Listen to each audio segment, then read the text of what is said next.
अध्याय 5 वृत्त के प्रश्नावली 5 पढ़ेंगे। इसके पहले वीडियो में हम आपको वृत्त एवं वृत्त के अवयव के बारे में बताया है। आइए थोड़ा सा उसको एक बार और रिवीजन करते हैं जो हमने आपको बताया है।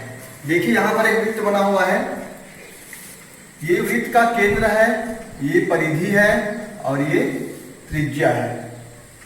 त्रिज्या को जब इस तरफ आगे बढ़ाएं, वृत्त के किसी एक बिंदु से दूसरे बिंदु तक जाने वाली ऐसी रेखा जो केंद्र से होकर गुजरे उसे हम व्यास कहते हैं। ये आपको हम बताए हैं। वृत्त के किसी एक बिंदु से दूसरे बिंदु को मिलाने वाली रेखा जो केंद्र से नहीं गुजरती उसको हम जीवा कहते हैं। ये भी एक जीवा ही है, ये भी एक जीवा ही है और ये भी एक जीवा ही है। ये वृत्त की सबसे बड़ी जीवा है और इसी को हम व्यास कहते हैं। ये केंद्र है और ये त्रिज्या है, ये परिधि है। इसके बारे में हम आपको पहले से बता चुके हैं। आइए अब हम प्रश्नावली शुरू करते हैं। प्रश्नावली शुरू करते हुए आप अपने पुस्तक में देखेंगे, पुस्तक में आपको पेज नंबर 45 में दिया हुआ है। प्रश्नावली 5 का पहला प्रश्न है वृत्त बनाइए। हमने इसमें से तीसरा प्रश्न लिया हुआ है। यहाँ पर तीसरा प्रश्न है 4.2 सेंटीमीटर त्रिज्या का एक वृत्त बनाइए।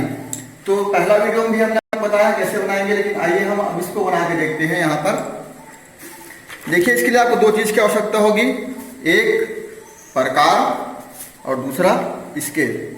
तो स्केल में 4.2 सेंटीमीटर आप पढ़ना जानते हैं। आप इसके नोक को जीरो में रखेंगे ऐसे, ये जीरो में देखिए, यहाँ पर जीरो है। अब ये यहाँ पर 4 है, 4.2 तक लाएंगे आप ऐसे सिकोड़ के प्रकार को, और इसको बिना फैलाए बिना कुछ किए वैसे उठा के आप ले जाएंगे कहाँ, ब्लैक बोर्ड में एक जगह पॉइंट बनाएंगे आप अपने कॉपी में, और पॉइंट बनाने के बाद इसको इस प्रकार से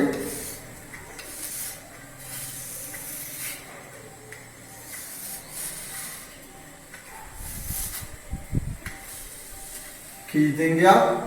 तो ये जो हमारा वृत्त बना उसकी जो त्रिज्या है ये है 4.2 सेंटीमीटर का।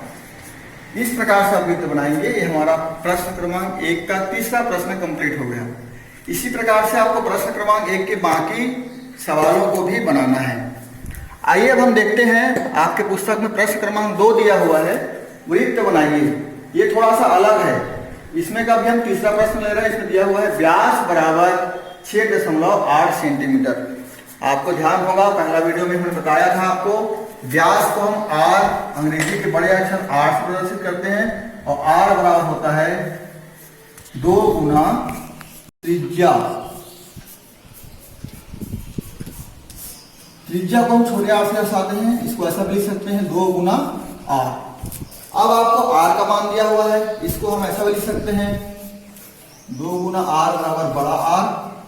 आर का मान हमको चाहिए तो हम लिखेंगे यहाँ पर, इसका आर का मान कितना दिया है आपको वहां पर ब्लैक बोर्ड में 6.8 सेंटीमीटर। तो 6.8 ऐसे लिख लेंगे हम। इसको 2 से भाग देंगे, यानी आधा कर रहे हैं हम व्यास को। व्यास का आधा त्रिज्या होता है, या त्रिज्या का 2 गुना जो है वो व्यास होता है। तो यहाँ पर आर का मान आ जाएगा हमारा 6 का आधा होगा 3 और 8 का आधा होगा 4। तो 3.4 सेंटीमीटर त्रिज्या लेके यदि हम एक वृत्त बनाए तो वो हमारा 6.8 सेंटीमीटर व्यास का वृत्त बनेगा। आइए इसको भी हम कर लेते हैं। सबसे पहले हम क्या करेंगे, प्रकार लेंगे, और प्रकार लेने के बाद हम उसमें आप पेंसिल ऐसे फंसाएं बराबर, ताकि अच्छे से वो आप पेंसिल लगाएंगे अपने प्रकार में। ये दोनों नोक बराबर होना चाहिए। आप अच्छे से टाइट कर देंगे इसको और फिर नापेंगे। चलिए नापते हैं इसको, कितना नापना है हमको, 3.4 सेंटीमीटर। आइए ये जीरो में रखेंगे नोक को हम। 3 यहाँ पर दिख रहा है आपको, देखिए ये 3.4 सेंटीमीटर हमने नाप लिया। इसको बिना फैलाए बिना कुछ किए आप यहाँ पर अपने कॉपी में जाएंगे, एक जगह बिंदी बनाएंगे ऐसा,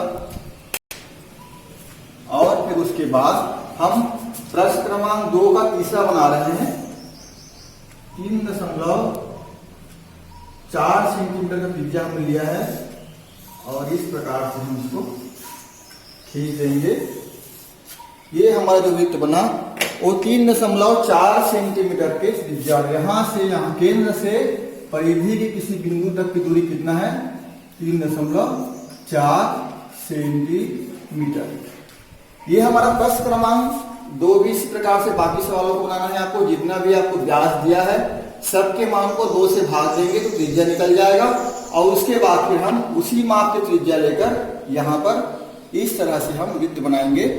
दूसरा प्रश्न भी इसी प्रकार से हमारा कंप्लीट होगा। आइए अब देखते हैं प्रश्न क्रमांक 3। प्रश्न क्रमांक 3 में दिया है आपको 3.2 सेंटीमीटर त्रिज्या के वृत्त में 6.4 सेंटीमीटर की एक जीवा खींचिए। तो आप देख रहे हैं 3.2 का जस्ट डबल है ये 6.4, यानी कि आपको व्यास खींचने के लिए ही बोल रहे हैं। यहाँ पर जो दिया है उसी प्रश्न को यहाँ पर अलग तरीके से दिया हुआ है। तो यहाँ पर भी हम 3.2 सेंटीमीटर त्रिज्या लेके यदि हम वृत्त बनाएं तो उसका व्यास कितना होगा? 6.4 सेंटीमीटर। तो इसमें आपको कुछ नहीं करना है, आप पुनः अपना स्केल लेंगे, प्रकार लेंगे और 3.2 सेंटीमीटर का ये देखिए शून्य में रखिए इसको, पहले नोक को 3 में आइए और 3.2 सेंटीमीटर देखिए ये 3 है, 1 2 लाइन, दूसरा लाइन 0.2 का है तो 3.2 तो यहाँ पर हम ले लिए और आप अपने पहले कॉपी में बिंदी बना लेंगे। ये केंद्र होगा वृत्त का, यहाँ पर रखेंगे आप।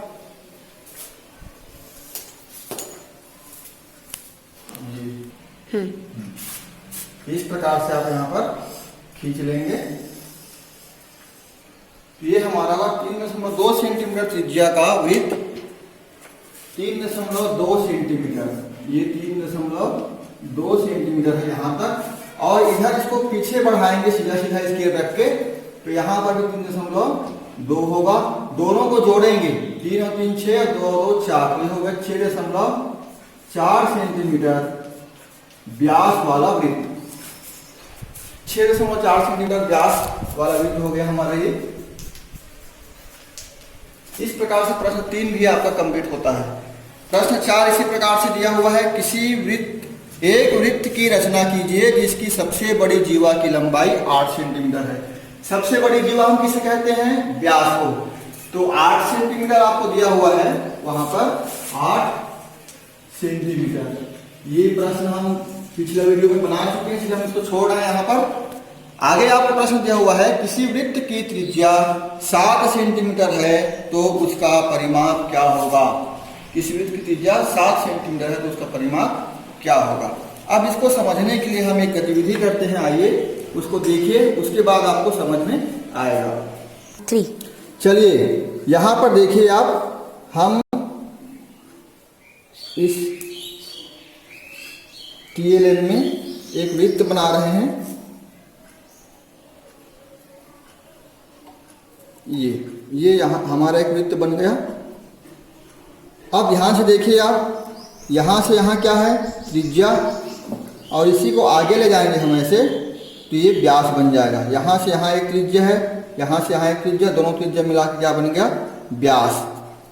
वृत्त के किसी 2 बिंदुओं को मिलाने वाली रेखा क्या कहलाती है? जीवा। ये जीवा है, ये भी जीवा है, ये भी जीवा है, ये भी जीवा है, ये भी जीवा है, ये भी जीवा है, ये भी जीवा है, ये भी जीवा कहलाएगा, ये भी जीवा है, ये भी जीवा है, लेकिन ये सबसे बड़ी जीवा है इसीलिए हम इसको व्यास कहते हैं। और ये केंद्र से होकर गुजरती है ये रेखा, इसीलिए भी हम इसको व्यास कहते हैं। फिर आगे हम बढ़ेंगे तो ये भी जीवा है, ये भी जीवा है, ये भी। आप बहुत सारे जीवा खींच सकते हैं, बहुत सारे व्यास भी खींच सकते हैं। इस केंद्र से होकर गुजरे वो सभी क्या कहलाएगा? व्यास। यहाँ जितनी लाइन आपको दिख रही है सब ऐसे जा रही है वो ये व्यास है।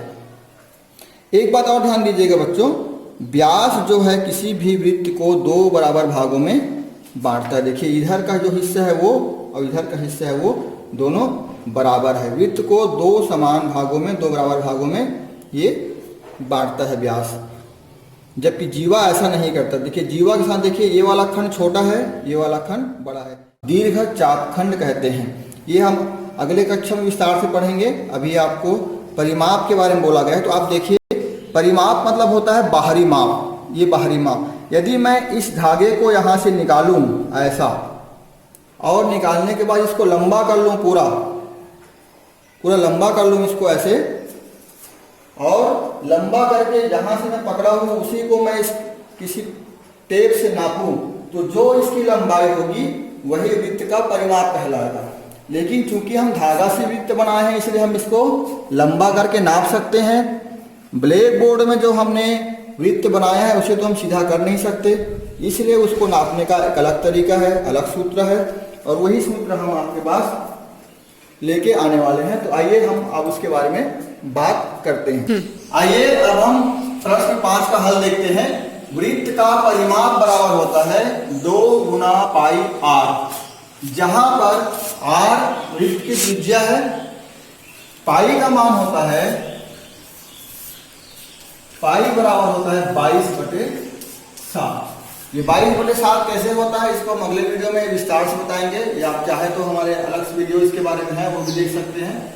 लेकिन यहां पर हमको निकालना है 7 सेंटीमीटर त्रिज्या दिया है, उसके आधार पर उसका परिमाप निकालना। चलिए मान रखते हैं, हम इसको सीधे सीधे हल करेंगे। 2 गुना इसका मान रखेंगे 22/7 और गुना त्रिज्या कितना दिया हुआ आपको प्रश्न में 7 सेंटीमीटर। तो 7 रख दिए, यहाँ पर आगे हल करेंगे हम। 7 और 7 कट जाएगा, यहाँ पर 7 और 7 कट जाएगा, बचेगा क्या आपके पास 22, 2 गुना 22, ये आपके पास बचेगा। दोनों गुना कर देंगे तो 22 दूनी 44 सेंटीमीटर। ये हो गया हमारा वृत्त का परिमाप। 7 सेंटीमीटर त्रिज्या वाले वृत्त का परिमाप कितना है 44 सेंटीमीटर। इसी को हम परिधि भी कहते हैं। तो ये हो गया हमारा 5वां सवाल। अब 6वां सवाल आपको दिया हुआ है बच्चों पुस्तक में, वो रिक्त स्थान की पूर्ति कीजिए है। आइए हम इसको अब यही पुस्तक से बताने जा रहे हैं। देखिए प्रश्न क्रमांक 6 आपको दिया हुआ है, रिक्त स्थानों की पूर्ति कीजिए। पहला दिया है व्यास बराबर 2 गुना, तो क्या आएगा यहाँ पर 2 गुना त्रिज्या।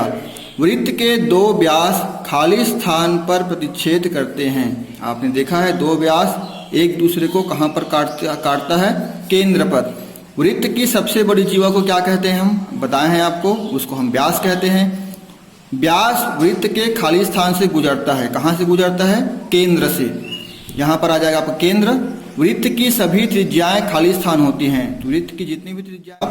और बच्चों लास्ट में आप हमने सीखा वाला कॉलम बिल्कुल पढ़िएगा, इसको लिखिएगा अपने कॉपी में। इसमें जो भी जानकारी दिया हुआ है वो आपके लिए फायदा का। जैसे एक देखिए, वृत्त के केंद्र से वृत्त पर स्थित बिंदु को मिलाने वाली रेखा वृत्त की त्रिज्या कहलाती है। इसमें से बहुत सारे प्रश्नों का उत्तर यहाँ पर लिखा रहता है, तो आप इसको ध्यान से देखिएगा, पढ़िएगा, और उसके बाद फिर इसको अपने कॉपी में भी लिख के रखिएगा। तो ये पाठ हमारा पाठ 5 वृत्त समाप्त होता है। किसी भी प्रकार की समस्या होगी तो आप फोन करके भी पूछ सकते हैं, और मिलेंगे अब अगले वीडियो में। तब तक के लिए नमस्कार।